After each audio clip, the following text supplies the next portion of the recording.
This is Steve Beverly asking for your help. WLJT Channel 11, West Tennessee's home for educational and quality TV since 1968, needs your financial support. We don't sell commercials. Instead, we rely on donations from viewers. Channel 11 is the most local station in all of West Tennessee, bringing you local shows about events, happenings, and issues important to West Tennessee. It's really easy to donate. Go to westtnpbs.org. It's quick, easy, and secure. Donate today and show your support for local, educational, and quality television. Channel 11 needs your support today.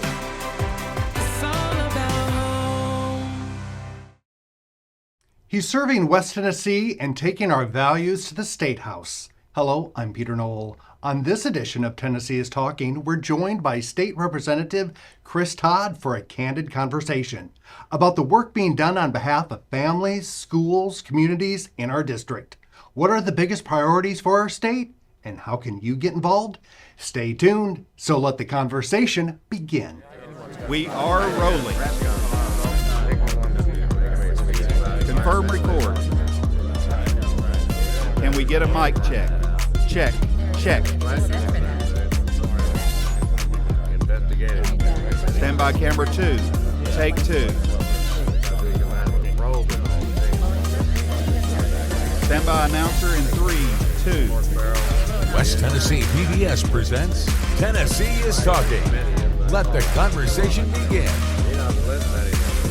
Thank you for joining the discussion here on Tennessee is Talking. I'm Peter Knoll. Today we're taking a closer look at the policies, priorities, and people shaping our state government. Joining us today is State Representative Chris Todd. He represents Tennessee House District 73 and has been an advocate for conservative values, small business growth, and local voices. Welcome to the Red Couch here on Tennessee is Talking, Representative Todd. Thank you, Peter. Glad to be here with you. Let's start with, why did you become a representative? You went union, got a biology degree, and you're still a small business owner, yes, but you're also a state representative. What made you say, I want to serve the people of West Tennessee? Well, I guess it was kind of a unique set of circumstances that built up to this. Owning a small business has its own challenges, as most people would recognize. And through that, I became familiar with organizations that looked out for small business interests when it comes to legislation primarily, and also regulations and rules.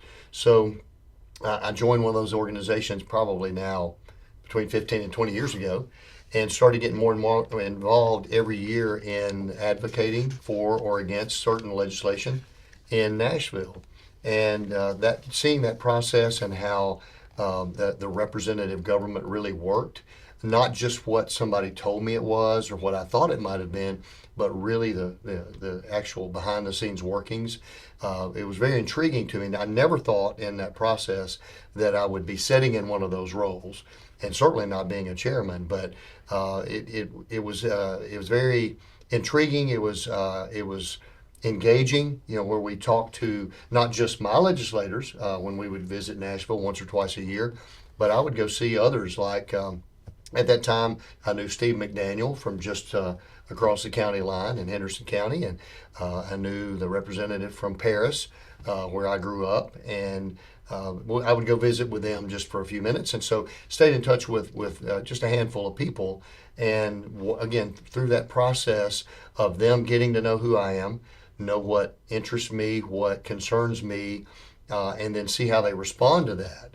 Was very enlightening. And then when I had an opportunity, when our former state representative Jimmy Eldridge announced he was not running again, I had a few folks come to me and ask me, would I run? And I thought it was impossible. There's no way I could do that and continue running my business. But the Lord spoke through a lot of things in that time frame. My wife and I prayed about it and really left it up to Him, because this wasn't anything that fit me. It wasn't my personality. It wasn't my background. It would be very unusual for me to be in this role. So it was strictly what He wanted at that time, and we felt like I was supposed to run for some reason, maybe not win, but then I won the election and have won 3 additional times since then. Feel very blessed that the people of Madison County have trusted me And that's what I see more than anything is, especially when folks will say, well, have you heard from your constituents? How are you getting a lot of phone calls? And on some issues, I'm saying, no, I don't. And I'll tell you why. They know how I'm going to vote. They don't even have to ask. They know me well enough that they don't have to question where I'm going to be on something. So that is very humbling and garners a great deal of respect for my constituents that I can't let them down. It's very, very serious to me.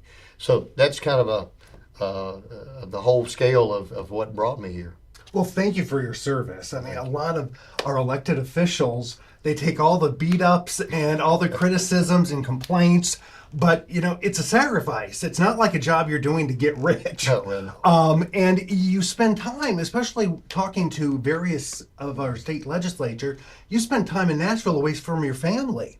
That's a sacrifice to represent the people of West Tennessee. So we thank you for your service. Well, thank you. When you got to first elected, what's the most surprising thing most people watching this would not know about the state legislature and being a representative? I've said this more than once, that probably the most surprising thing to me was just how many basic, down-to-earth, really good people there are in the legislature. Because again, you go in with this preconceived notion of there's a bunch of folks that fit this mold or that mold, but very unique individuals. Some I've met early on, and I'm thinking, how did that person get elected to a state office? There's just something about them that made me wonder. And then over a few months, I'll meet some of their constituents. Like, wow, that they are very representative of their constituents, and nothing negative. It's just we've got unique communities across the state, which makes us, I think, extremely powerful and very attractive to folks in other parts of the country. But each one of those communities brings something different to the table, and so a lot of very unique individuals. But all, I would say most all, are there for the right reasons. They really have the interest of their constituents at heart. That's probably one of the most surprising things that I ran across. You really can't lump all Tennesseans together, because when you first, there's West Tennessee, East Tennessee, Central, and even there's a lot of difference between Jackson and Memphis. Yes. It's all local. Government is local. Politics is very local. It is. What are the big challenges right now facing state lawmakers in the state of Tennessee? There's a number, and depending on who you ask, you're probably going to get a different set of answers. One of the biggest things I say right now that we're facing with a considerable portion of our constituency is agriculture. This year is about the third year in a row that the majority of farmers have suffered. They've got a losing crop. They're not breaking even. They're losing money again. You lose money one year, you can sort of bridge to the next year if it's successful, and you can then pay those bills back. But we've had 2 years back to back like that, and now it looks like this is going to be a third. And so a friend of mine who's a bankruptcy attorney told me recently he's already had more conversations than in previous years with farmers about bankruptcy. And for our viewers out there, you're the chair of the State Agriculture Committee, correct? Yes, sir. What can we do about these problems facing local farmers? Unfortunately, on a state level, there's not a great deal that we can do to affect the things that are going to help them the most. That one would be markets. And now we are, as a state, we go to other countries, we advertise our wares, we show them the quality of our products, and look for new markets all the time. So that's one thing we're doing. We do invest in that significantly. We invest in things that will help the farmers directly, like there's cost share programs for building certain buildings, barns and things, so that they can store some of those goods and then get them to market. Beyond that, it's influencing our federal partners. For example, recently there's been conversations around Brazil. So we're seeing a lot of competition for our grain markets from Brazil. China is going in and building infrastructure for them, ports and railroads and roads and all kinds of things. And Brazil is clearing rainforest. which has some effect on the climate around the world to some degree. And they're able to clear those rainforests just willy-nilly and add more acreage for their row crops. We can't do that. We have a limited amount, as a matter of fact, a decreasing amount of farmland in this country because people need places to live and places to shop and roads. And so we're losing farmland pretty regularly on a daily basis, especially here in Tennessee, a pretty big percentage. So some of us have been calling on the federal government to have some sanctions against Brazil for clearing those rainforests to level that playing field a little bit. I mean, we taught them how to grow food, and now they're using it against us with one of our adversaries, China, unfortunately. So things like that we advocate for. Beyond that, farmland preservation, that's one thing we did this year, is we passed a law that allows people to dedicate some portion of their farm, or all of it if they want to, into a land trust. And we put some money aside that will help pay for some of the expenses of doing that, because it's a pretty expensive proposition. And I've had folks here in Madison County call me when we were debating that and say, I really want to do this. This makes a lot of sense to me, and I believe that it will fulfill my desire to preserve at least some portion of my property for agriculture in perpetuity. And so it's just another tool that we can preserve some farmland.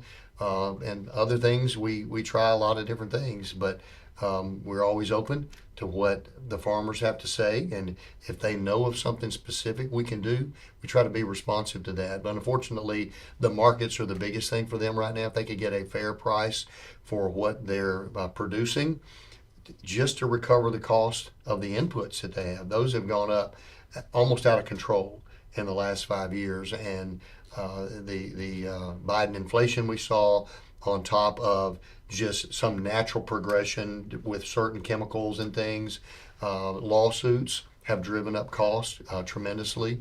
We have an assault right now on chemicals in general, especially agricultural chemicals. And it's interesting to talk to folks that don't want anything sprayed on crops. They just don't do anything. Well, none of them own a hoe. I can bet you money. And if we did away with any kind of chemical application for controlling weeds or other things, then every citizen would be required to own a hoe and use it for a local farmer 2 or 3 days a week to produce any food whatsoever. Because if you don't control weeds, you don't have food. It will not produce. The weeds are very successful, the food will not be. And so we're seeing that assault, and we actually had a bill this year, did not pass. It didn't fail yet, but we are still working on trying to get that passed. That would give some liability protection for certain things.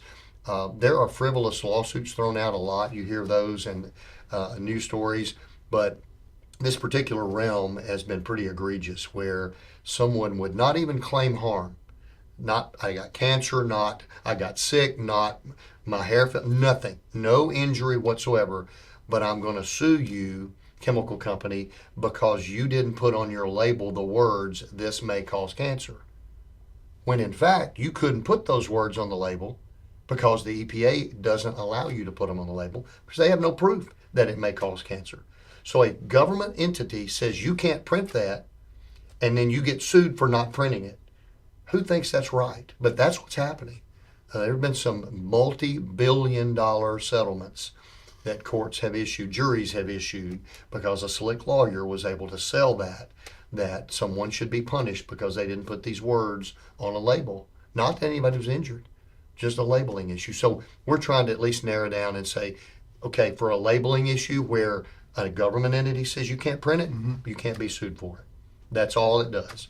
And so that's something we'll see probably come back. I think a lot of people watching right now would be surprised how big agriculture is to the Tennessee economy. Tell us about that. It is at the top of our state seal for a reason. It is the #1 component of our economy by far. And then you look at all the ripple effects of it. You talk about these farmers just in West Tennessee.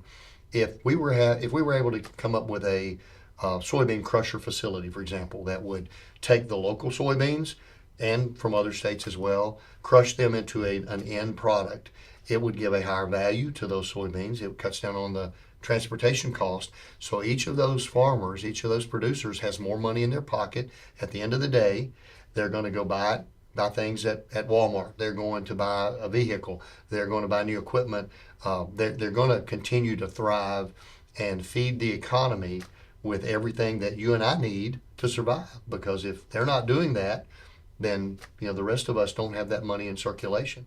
And we need that part of the economy. So it is a very far-reaching aspect of our total economy in the state. It reminds me of my corn detasseling days back in Minnesota as a high school student. Moving on from agriculture to education, we've heard a lot about the exciting things happening with the state education system and vouchers. Can you explain that to people watching, what that's going to mean to their family? Certainly. We have had, during my tenure, we have had education savings accounts for, I think, 5 counties in the state, and that's still ongoing. And now we have had education freedom scholarships. So many people refer to those as vouchers. We actually had one bill that I voted on that had to do with vouchers, and we killed it. So literally the word voucher was in it. Everything else has been either scholarship or ESA. These have been very well received, and especially in Madison County. We have a significant portion of my constituency that is in private school or that desires to be in private school. So I've heard from parents that had one child in private school. They're struggling. They're not putting money toward retirement. They're not making extra payments on their house. They're just scraping by to keep their child in the school that fits their child's needs the best. We've got 2 more kids coming behind them. What are we going to do? And they've told me this scholarship made it possible for us to, number one, stay in this school where our child is thriving, but then to also bring their siblings along as well. So those opportunities would not be there for a lot of people. I've heard that over and over again just in the last 6 months. And I know what kind of an impact that's having on families, real families here in Jackson and Madison County, that will affect what they do from this point forward. And there are a lot of sacrifices being made to make sure their child is educated the way the parents want them educated and in the setting that is best for that child. Not just some cookie cutter, here's a box, you have to fit in it. Many fit in perfectly fine with the school they're assigned to, let's say, but many do not. And so we want parents making that choice. I believe, from what I heard for many, many months, last couple of years really, is that parents know best. We want parents making the decision, not some bureaucrat, especially some unelected bureaucrat that's just making an assignment based on my address and what school we attend, how far we get shipped across the county, and all of that. I know when my oldest was looking at going to school, we were looking at the public school system, and he was literally going to have to get on a bus, I don't remember, maybe by 5:30 in the morning, and ride a bus for an hour and a half going a certain route in order to get to the school that they had assigned him across the county. And that was for a few years, and then we switched and we were going to be in another situation of busing and a different location, and it just wasn't very attractive to us. And we ended up sitting in those classrooms. We went to those schools. Well, let's see what he's going to experience so that we can make a decision. And so many parents go through that for good reason. They want the best for their children, and they know what's best for their children. How do you stay in touch with your voters here in Jackson, Madison County? I mean, it's just, making sure that I'm staying in touch with them, I'm hearing what their issues are. How do you go about doing that? A variety of means. See them in person a lot. I'm out and about just with my regular paying job, with church activities, other civic activities. That we have such a generous community. There's fundraisers all the time for something. A lot of good organizations, good groups, good purposes. And so I see people at those all the time. And we have those conversations. Many times folks will apologize. I don't mean to take up your time, but I enjoy hearing from them, even if it's in a 1 minute brief stop somewhere at a gas pump even. But by phone, many people have my phone number. They call my offices, either my EnviroGreen office or my office in Nashville, and let us know either I just want him to know my thoughts on this, or here's a question, can you get back? Email, we get a number of emails. Some through social media, although I discourage that. It's not a very good avenue for communicating. It may be good for making a statement, but for asking a question and going back and forth, it's not the best venue. So I try to discourage Messenger, even though it is available, and I do get those. I still try to direct folks to an email if I can, because we can track emails. It's very difficult tracking social media stuff. As far as, did we follow up? Did we get them the answer? Is there an additional question they have? That kind of thing. How can people contact you? So my office number in Nashville is 615-741-7475. My email address is rep.chris.todd@capital.tn.gov. And we would have had more dots, but we ran out. Other than that, those are the best ways. Okay. I have an assistant that's full-time in Nashville, and so he's there answering the phones. If he's not in the office, he's probably running an errand or getting some information for me or dealing with another constituent issue on the phone, and you can leave a message. When you leave a voicemail, it actually sends me an email, and I can either read or hear your voicemail. So we those are preserved, and we pay attention to those. And if ever we don't follow up for some reason, please try back and just say, hey, you might have missed this, because sometimes a glitch happens with electronics. And for those that don't know, when are you in session?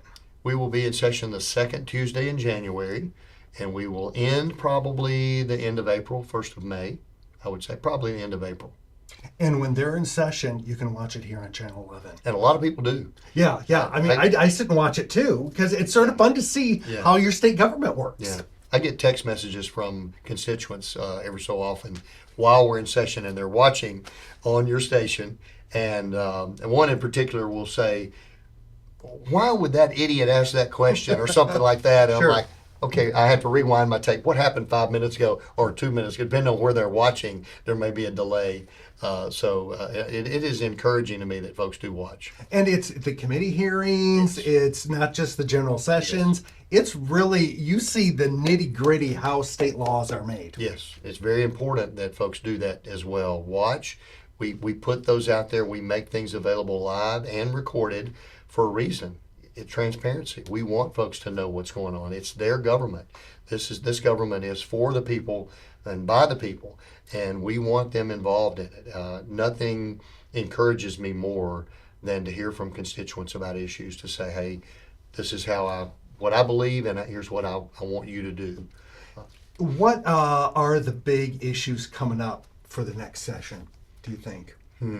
I think hearing locally from law enforcement and our other leaders in our county about kratom and some substances that are very addictive. Tell us about that. So kratom, I don't know a great deal about as far as where it comes from and all that, but it does come from a plant.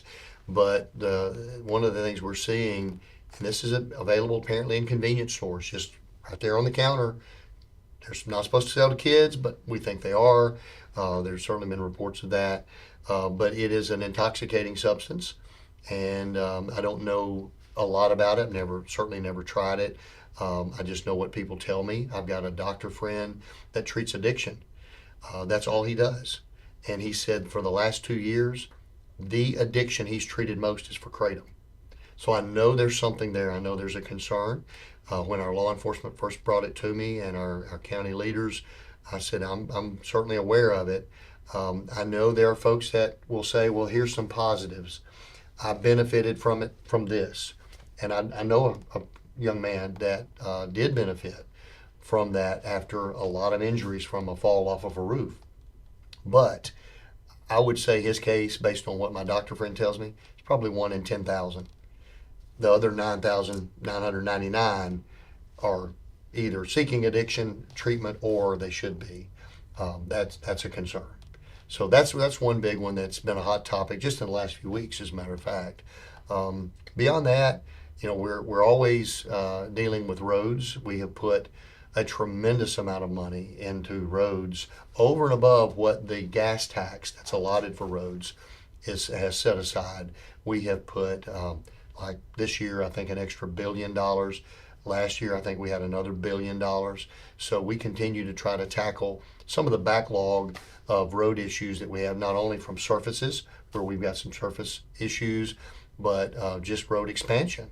You know, we've got some hot spots in the state that, it can take you an hour and a half every day at probably the majority of the hours of the day, I'd say, maybe not at night, but during daylight hours, 3 times what it should take to go that same distance anywhere else, at least 3 times. So those issues we're gradually addressing those. One in particular is between Murfreesboro and Nashville, and that is probably one of the first places we will see our choice lanes, which we established, I think it was a year ago, by law. We allowed that mechanism in state law. And explain for people watching what a choice lane is again. Sure. A choice lane, the way we have set it up, would be on state property. It would be an additional lane or lanes that a private company would build, and then they would charge for you to use that. If they ever don't manage it properly or abandon it, it reverts to the state. It's back. It's on our property, so it would be ours. You don't have to use them. Some people refer to those as toll roads, and they're not. I was on some toll roads in another state a couple of weeks ago, and I had no choice. What state? What state? I was in West Virginia and Kentucky. So they love them out east. They do. And I don't think they ever go away. You know, once they start collecting, they like to keep that money flowing.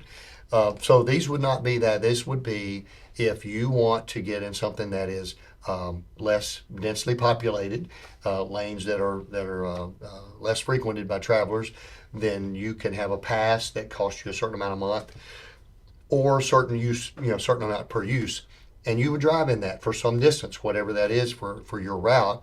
And the neat thing about that is, for most people that aren't going to pay to do that, I've already paid for these lanes, I'm driving in these lanes. I've heard that a lot. Guess what? There are fewer people now driving in these lanes that you paid for because of that choice lane. Folks that make the choice to move over leaves you more room over here. So it's a win-win. If you don't want to pay, you're still going to benefit. So it's a way to get a very expensive project done in the private sector without government having to have much of a role at all in it. Thank you for coming on in. The time goes by so quick, and I'm sure we could continue on the conversation. Representative Chris Todd, thank you so much for joining us on the Red Couch on Tennessee is Talking.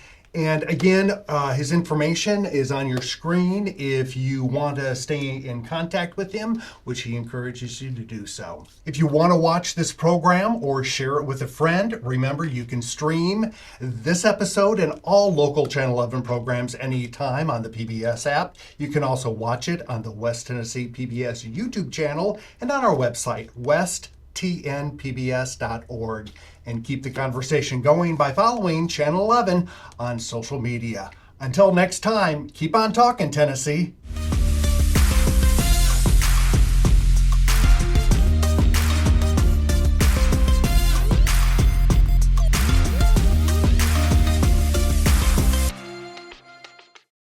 Hello everyone, I'm Ginger Rousey with the Jackson-Madison County Regional Health Department and host of the Channel 11 Checkup. It's a show that brings you the latest health information and local happenings. Channel 11 doesn't run commercials. As a community nonprofit TV station, they rely on donations from the public. It's super easy to donate. Go to their website, westtnpbs.org, and click on the Donate tab. Your donation stays local and helps WLJT be a community TV station for all of West Tennessee. Channel 11 is all about home.